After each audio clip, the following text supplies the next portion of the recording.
Hello friends, welcome back my channel. कैसे हैं आप? उम्मीद करती हूँ आप सब अच्छे होंगे और खूब मन लगाकर अपनी पढ़ाई कंटिन्यू कर रहे होंगे, क्योंकि आप सभी को पता है अब हमारा सीटेट का जो एग्ज़ाम है काफ़ी पास आ चुका है। और आप सभी के बहुत कमेंट आ रहे थे कि जैसे आपने सीडीपी पेडागोजी के ऊपर एक वीडियो बनाई है, तो ऐसे ही आप संस्कृत पेडागोजी के ऊपर भी वीडियो बनाएं ताकि हमें कुछ हेल्प मिल सके। और आप सभी को बता दूं, संस्कृत मेरी लैंग्वेज नहीं रही है, मतलब मैंने इंग्लिश लैंग्वेज ली थी जब मैंने बीएड किया था, और अधिकतर मैंने जो 3 बार सीटेट पास किया है वो इंग्लिश लैंग्वेज से किया है। लेकिन एक बार मैंने सीटेट जो है, आपसे बोल रही हूँ कि मेरे 30 में से 28 नंबर आए, मेरे 30 में से 25 नंबर है फर्स्ट पेपर में, और सेकेंड पेपर में मेरे 23 नंबर है। इससे भी पास किया है, क्योंकि अक्सर सबने ऐसा बोला था मेरे से कि एक बार संस्कृत से भी पास कर लेना चाहिए, अच्छे खासे नंबर उससे आ जाते हैं। तो अगर आपकी सीडीपी पेडागोजी अच्छी है तो आप संस्कृत पेडागोजी भी चुटकियों में हल कर लेंगे। सिर्फ आपको कुछ टैग वर्ड्स का ध्यान रखना है, उसमें कुछ भी नहीं है। अगर आपका लॉन्ग से लॉन्ग क्वेश्चन भी है, अगर उसमें थोड़ी थोड़ी आप हिंदी पकड़ लेते हैं ना, तो उसके बेस पे ही आप अपने जो राइट ऑप्शन है उस पर पहुंच सकते हैं बहुत आसानी से। तो मैं आपको यहाँ पे लगभग 50 प्लस कि आपको ये टैग वर्ड जरूर पसंद आएंगे। अगर वीडियो पसंद आए तो चैनल को जरूर सब्सक्राइब करें, लाइक करें, कमेंट करें। और एक बात और आपसे बोलना चाहूँगी, मैं यहाँ पे अभी डिजिटल बोर्ड मेरे पास नहीं है, तो मैं आपको कॉपी में ही समझाऊंगी। और एक बात और बता दूँ, क्योंकि मैंने भी बोला था कि संस्कृत मेरी लैंग्वेज नहीं रही है, अगर उच्चारण में कोई प्रॉब्लम होती है तो आप एडजस्ट कर लेना, क्योंकि पहली बार ही मैं संस्कृत पढ़ रही हूँ। क्योंकि उस टाइम पर भी मैंने संस्कृत पर ज़्यादा ध्यान नहीं दिया था, क्योंकि मुझे पता लग गया था कि कैसे क्वेश्चन आते हैं और मुझे कहाँ पढ़ना है। बस सिर्फ जो व्याकरण होती है ना, वही थोड़ा बहुत मैंने पढ़ा था। बाकी तो जब मैंने सीडीपी पेडागोजी पढ़ी थी उसी के बेस पे वो पेडागोजी के क्वेश्चन मेरे सोल्व हो गए थे। चलिए अब वीडियो शुरू करते हैं। चलिए तो स्टूडेंट वीडियो शुरू करते हैं। ये है आपके संस्कृत के टैग वर्ड्स, ये है नेगेटिव टैग वर्ड्स और इधर है आपके पॉजिटिव टैग वर्ड्स।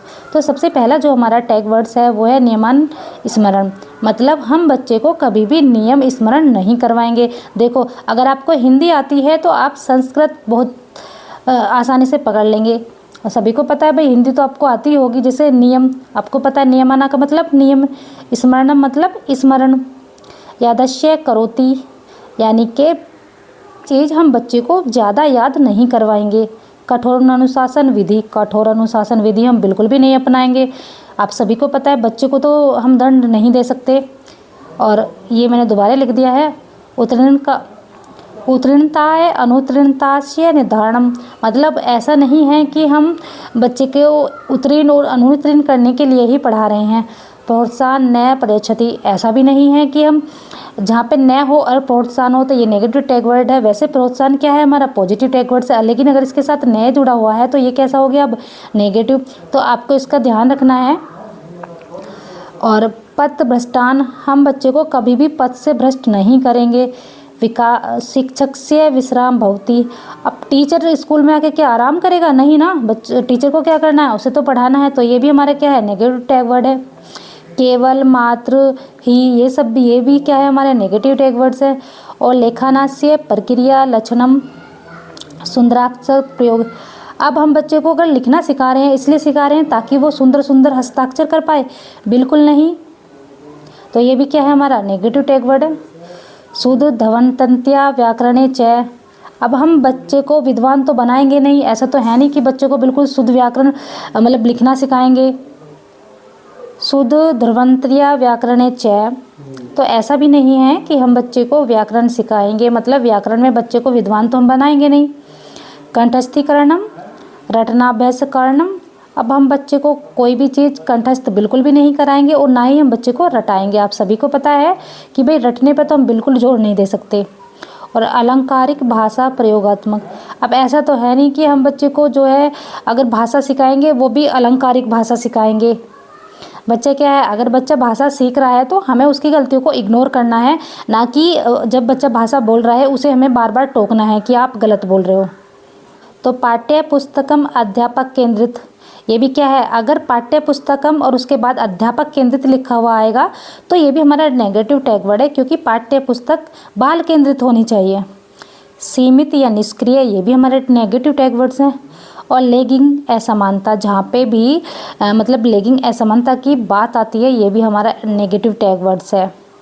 हतोत्साहित, तो ये भी हमारा नेगेटिव टैग वर्ड है, क्योंकि हम क्या करेंगे, बच्चों को प्रोत्साहित करेंगे ना कि हतोत्साहित। और ये मैंने पहले ही लिख दिया था। एम और ही, ये भी क्या है, हमारे नेगेटिव टैग वर्ड्स हैं। अल्प विकासम, अब ऐसा तो है नहीं हम बच्चे का अल्प विकास करेंगे, हमें तो बच्चे का क्या करना है, सुदृढ़ विकास करना है। दीर्घार्थम, अच्छा कोई भी टॉपिक हम बच्चे को बहुत ज़्यादा डीपली नहीं पढ़ाएंगे, क्योंकि अगर हम बच्चे को डीपली पढ़ाएंगे तो उसे समझ में नहीं आने का, क्योंकि बच्चा क्या है, अभी बच्चा तो बच्चा है, छोटा है। और डीपली हम कहाँ पढ़ाते हैं, बड़ी क्लास के लिए होता है। कि मापी, ये भी नेगेटिव टैग वर्ड्स है। अच्छा अब ये मत सोचना ऊपर ब्लैक से नीचे ब्लू से, क्योंकि ब्लैक पेन ख़त्म हो गया था। विचारणीय, तो जहाँ पे भी विचारणीय शब्द लिखा हुआ होगा आपका ये नेगेटिव टैग वर्ड होगा। दंड विधानम, आप सभी को पता है दंड तो बच्चे को बिल्कुल नहीं दे सकते, ये एनसीएफ 2005 में भी लिखा है कि आप बच्चे को दंड नहीं देंगे। त्वरित प्रयोग, अगर बच्चों को हम कोई चीज़ सिखा रहे हैं तो हम तुरंत के तुरंत बच्चे से प्रयोग करने के लिए नहीं कहेंगे कि आप इसे तुरंत के तुरंत मतलब प्रयोग करके बताइए।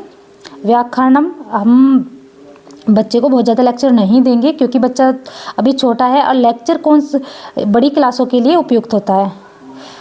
गवेषणात्मक अध्ययन, यानी कि हम कोई भी रिसर्च अभी छोटी क्लास में नहीं करवाएंगे, जो भी ये भी जो है बड़ी क्लास के लिए ही होता है। तो ये सब जो मैंने आपको बताया ये हमारे नेगेटिव टैग वर्ड्स है। अगर हिंदी पकड़ लेते हैं तो आप जो है संस्कृत पेडागोजी के जो क्वेश्चन है बहुत आसानी से सोल्व कर लेंगे। कुछ नहीं है, सिर्फ आपको हिंदी टैग वर्ड्स पकड़ने हैं और उसके साथ ही आपका पूरा क्वेश्चन। अब बात कर लेते हैं हम यहाँ पे पॉजिटिव टैग वर्ड्स की। तो पॉजिटिव टैग वर्ड्स हमारे क्या क्या हैं, तो सबसे पहला जो पॉजिटिव टैग वर्ड है वो स्व पदानुगुणम, मतलब बच्चे को हम स्वयं से पढ़ने देंगे, स्वयं से उसे स्वाद करने देंगे। अंतक्रिया, परस्पर स्वाद, भावानुगुणम, अच्छा जहाँ पे अंतक्रिया लिखा होगा तो इसका एक राइट आंसर वाइगोत्सी भी होगा, लेकिन अगर ऑप्शन में अंतक्रिया है और परस्पर स्वाद है, भावानुगुणम है, तो ये भी हमारे जो है पॉजिटिव टैग वर्ड्स हैं।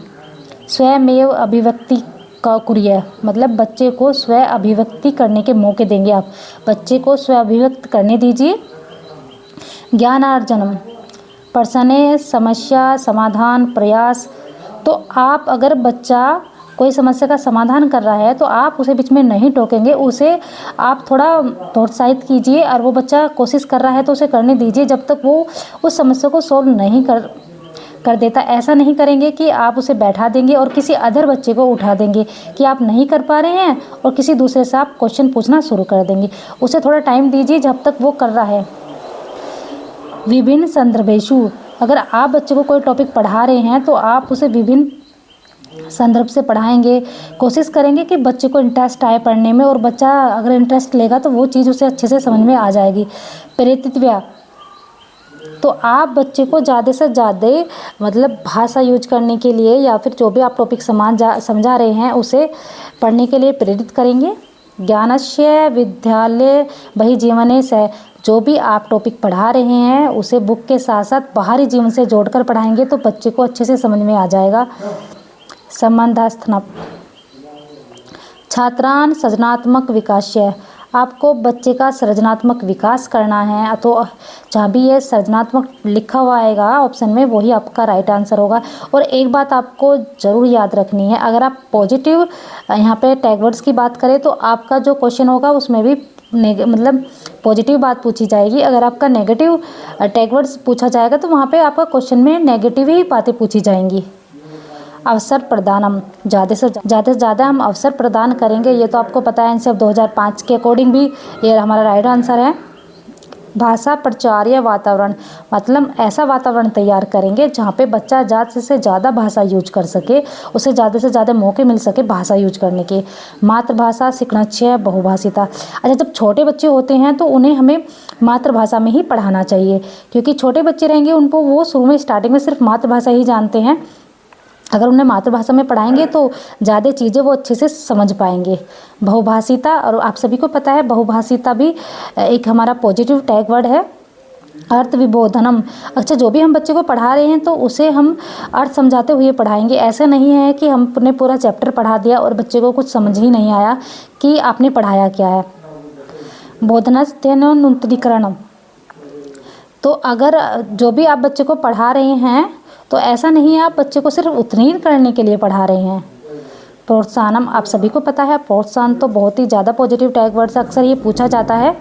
प्रत्येक बालस्य अवधिग्रहणस्य जन्मजात शक्ति, ये किसने कहा है? नोम चॉम्स्की ने कहा है। और मैंने आगे भी लिखा हुआ है इनके बारे में, सामाजिक स्वाद अस्थित, जहाँ भी ये वर्ड आता है सामाजिक स्वाद तो आप वाइगोत्स्की लगा देना, ये आपका राइट आंसर होगा। सहानुभूति प्रकटनार्थ, अच्छा आप अगर बच्चा कोई गलती करता है तो आप उसके प्रति सहानुभूति दिखाइए, और बच्चे को ऐसा नहीं है आप बहुत ज़्यादा दंड दे देंगे। अवसर प्रदाते, छात्रों को ज़्यादा से ज़्यादा अवसर प्रदान करेंगे। पाठे रुचि वर्धन, अच्छा जब भी आप बच्चे को कोई पाठ पढ़ाएंगे तो उस पाठ को आप इंटरेस्टिंग बनाएंगे ताकि बच्चे को इंटरेस्ट आए और बच्चे मन लगाकर आपकी बात सुने और अच्छे से वो टॉपिक आप बच्चों को समझा पाएँ। सुव्यवस्थित प्रयोग, और आप जो है भाषा का सुव्यवस्थित बच्चों को प्रयोग करना सिखाएंगे। विद्यार्थ्यानाम आवश्यकतानुम, मतलब अगर पाठ्यक्रम आपने बनाया है तो पाठ्यक्रम आप बच्चों के आवश्यकता अनुसार बनाइए, ना कि अपने आवश्यकता अनुसार। रचनात्मक कक्षाएं, ये बहुत ही पॉजिटिव टैग वर्ड्स है। छात्र केंद्रित, मतलब जो भी अब कक्षाएं हैं वो कैसी होनी चाहिए, आप बच्चों को ध्यान में रखकर कक्षाएं अपनी बनाएंगे। अगर आपके स्कूल में कोई बच्चा मतलब बच्चा दिव्यांग है तो इस चीज़ का भी आप ध्यान रखेंगे कि किस तरीके से वो बच्चा आपकी क्लास में जा सकता है। त्रुटि महत्वपूर्ण, अच्छा ऐसा अगर बच्चा कोई त्रुटि करता है तो ऐसा आप बिल्कुल नहीं करेंगे कि उसकी त्रुटि को इग्नोर कर देंगे, और ऐसा भी आप बिल्कुल नहीं करेंगे कि आप बच्चे को बहुत ज़्यादा दंड देंगे। कैसे होनी चाहिए आपकी क्लास में? सक्रिय होनी चाहिए, जिज्ञासु होने चाहिए। समावेशी कक्षा, तो मैंने अभी बताया ना आपको कि अगर कोई बच्चा जैसे दिव्यांग है और वो क्लास में आने में प्रॉब्लम है उसे, तो आप उसके लिए सीढ़ियाँ बनवाइए, जिससे मतलब अच्छे से व्यवस्था कीजिए ताकि बच्चा क्लास में आराम से आ सके, और साथ के साथ उस बच्चे को आप अपनी क्लास में ही पढ़ाएंगे। ऐसा नहीं है उसके लिए अलग से आप कक्षाएँ लेंगे, मौके देंगे बच्चे को। मैत्रीपूर्ण व्यवहार करेंगे, ऐसा नहीं है कि आप बच्चे के साथ बहुत ज़्यादा कठोरता से व्यवहार करेंगे। अनुकरणम, आप सभी को पता है जब बच्चे छोटी क्लास में होते हैं तो अनुकरण के माध्यम से बहुत जल्दी सीख जाते हैं। सामाजिकम, ये बहुत ही पॉजिटिव टैग वर्ड्स है।